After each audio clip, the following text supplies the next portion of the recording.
राहुल गांधी कोई अपनी बात नहीं कर रहे।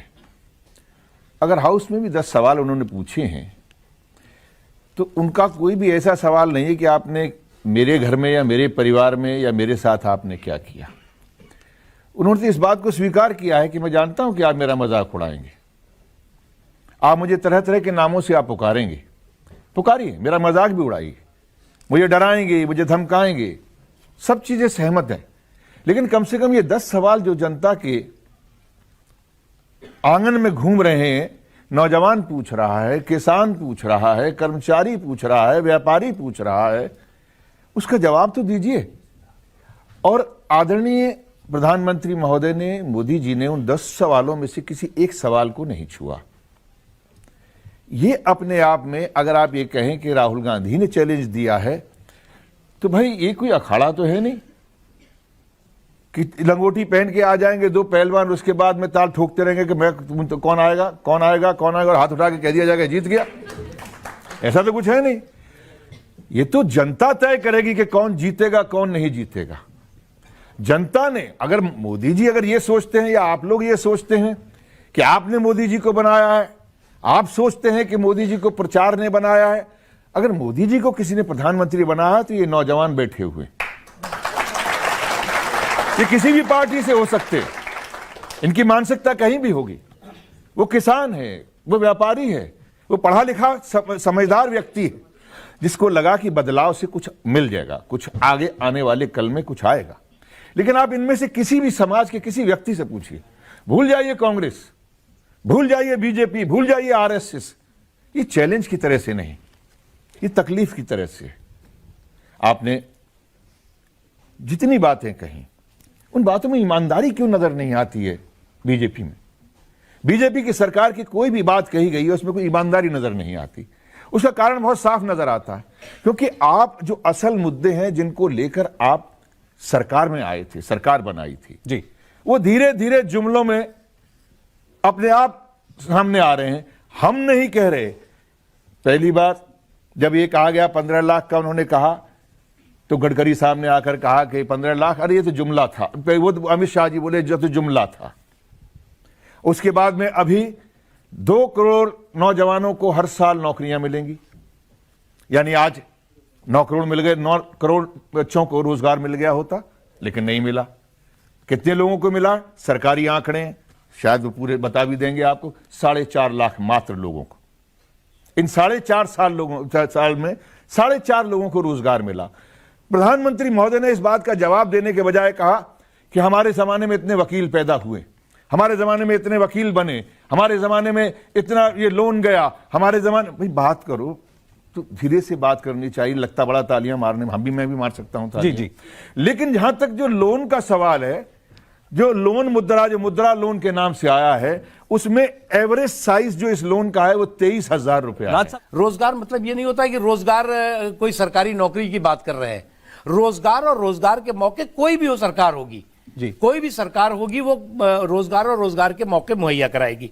इन पिछले 4 सालों में, चाहे वो मेक इन इंडिया हो, चाहे स्टैंड अप इंडिया हो, चाहे और भी तमाम जो रोजगार और रोजगार के मौके हों, करोड़ों की संख्या में, मेरे पास डिटेल है, मैं आपको आगे बताऊंगा, करोड़ों की संख्या में नए रोजगार और रोजगार के मौके उपलब्ध किए गए। लेकिन राहुल गांधी और कांग्रेस पार्टी कहती है कि आप तो लोगों से कह रहे हैं पकौड़े बेचो। नहीं, इसलिए राहुल गांधी जी की प्रॉब्लम ये नहीं, वो खुद बेरोजगार हो गए, इसलिए उनको रोजगार दिखाई नहीं पड़ेगा।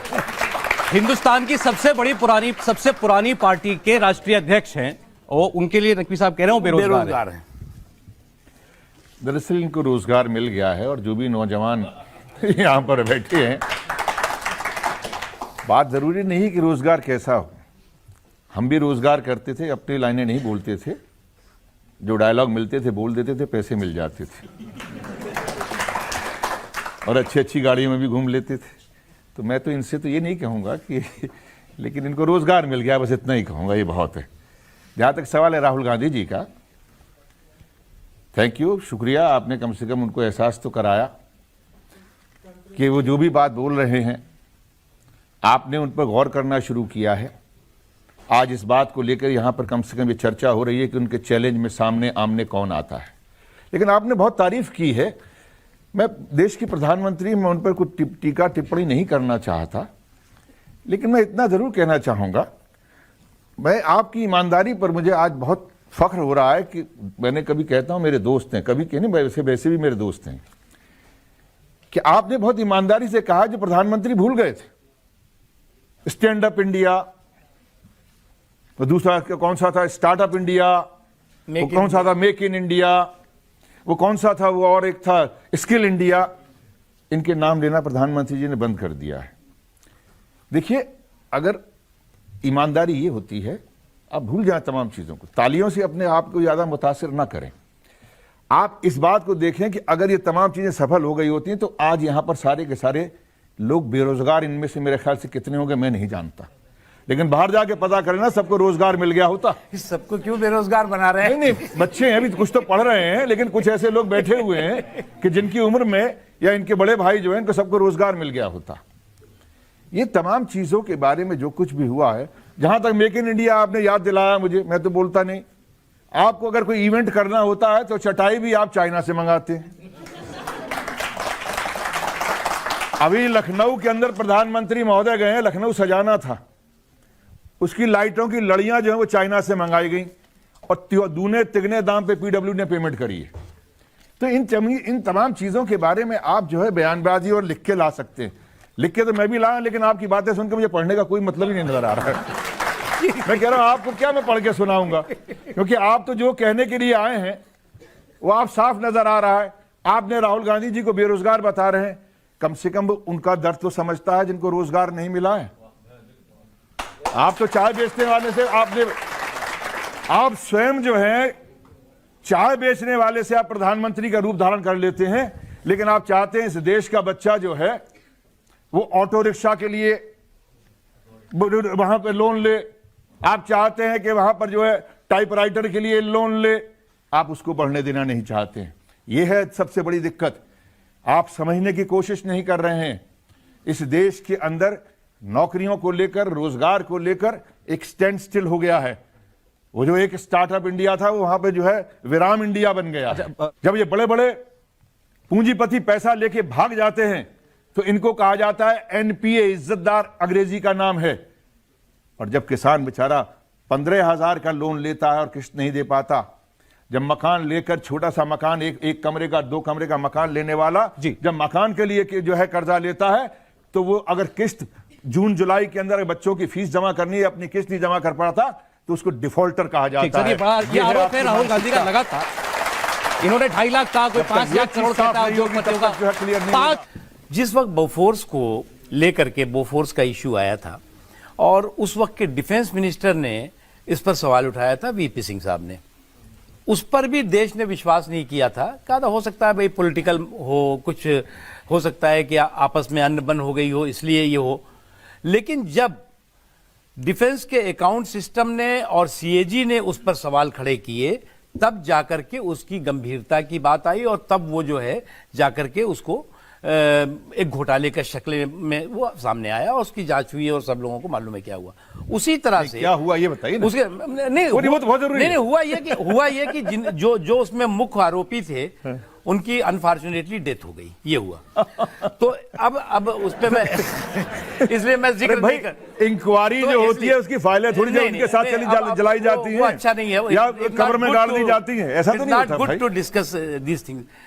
दूसरी चाहिए आपको, दूसरी चीज ये कि ना तो मुख्य आरोपी जो है वो उसके अर्थी में जो है या उनके शैया पर जो है, मृत्यु शैया पर वो सारे रजिस्टर जला दिए गए। दूसरी ऐसा भी नहीं होता। अगर कब्र में डाला गया हो तो कब्र में भी वो नहीं दफना सकते। तो इन सवालों के देखिए, बात को पूरा कीजिए। आप अधूरी बातें करके बोफोर्स की बात कर रहे हैं। हाँ, मैं बताता हूँ।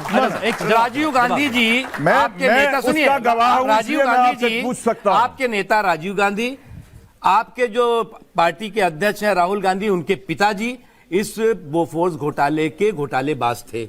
अब बताइए, अब आपने इस बात को कहा है, इसलिए जो है, इसलिए मैं उस पर नहीं कर रहा था। नहीं, कैसे नहीं करे? अब आपको सवाल का जवाब सुनना पड़ेगा। पूरी बात आता हूं। कैसे नहीं? आपने उसके बाद उनकी डेथ हो गई, आपने एक बड़े आदमी का नाम लिया। आप घुमाइए मत, सवाल पे आइए।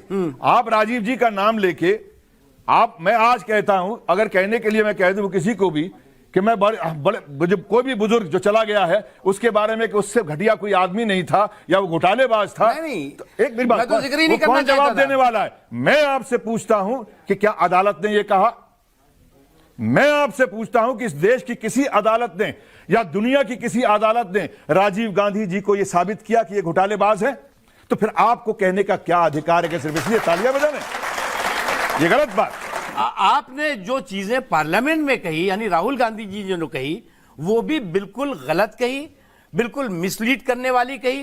क्योंकि दिक्कत उनके पास ये है, उनकी दिक्कत ये नहीं है कि वो कांग्रेस के प्रेसिडेंट है, दिक्कत ये है कि वो मुद्दों के दिवालियापन से जूझ रहे हैं। उन्हें मालूम है कि मोदी के सामने, मोदी के नेतृत्व के सामने, मोदी के परिश्रम और परफॉर्मेंस के सामने, उनके सामने वो बिल्कुल बौने हैं, और इसलिए वो इस तरह के हल्की बातें, इस तरह के गैर जिम्मेदाराना बातें करते हैं जिसका कि उनको कोई फायदा होने वाला नहीं है। देखिए, अहंकार बहुत बुरी चीज होती है, याद रखना। किसी व्यक्ति को अगर आप ये कहते हैं कि वो बौना है, तो मैं आपको सिर्फ इतना ही कह दूं, अगर आप किसी को बौना कहते हैं तो शायद आप तो कम से कम में नहीं, आप बीजेपी और आरएसएस के बीच में बैठते हैं, आप जानते होंगे कि बामन अवतार कितना छोटा था। इसलिए कम से कम ये कहने की क्षमता, मतलब कि मानसिक रूप से और भी मैं आपको इतना भी बता दूं, आप कम से कम सरकार के बहुत बड़े मंत्री हैं, कैबिनेट मंत्री हैं। किसी भी शख्स को इस देश का कानून कहता है कि आप किसी भी मानसिक रूप से बौना नहीं कह सकते हैं। आप शब्दों का इस्तेमाल करने से पहले सोचिए।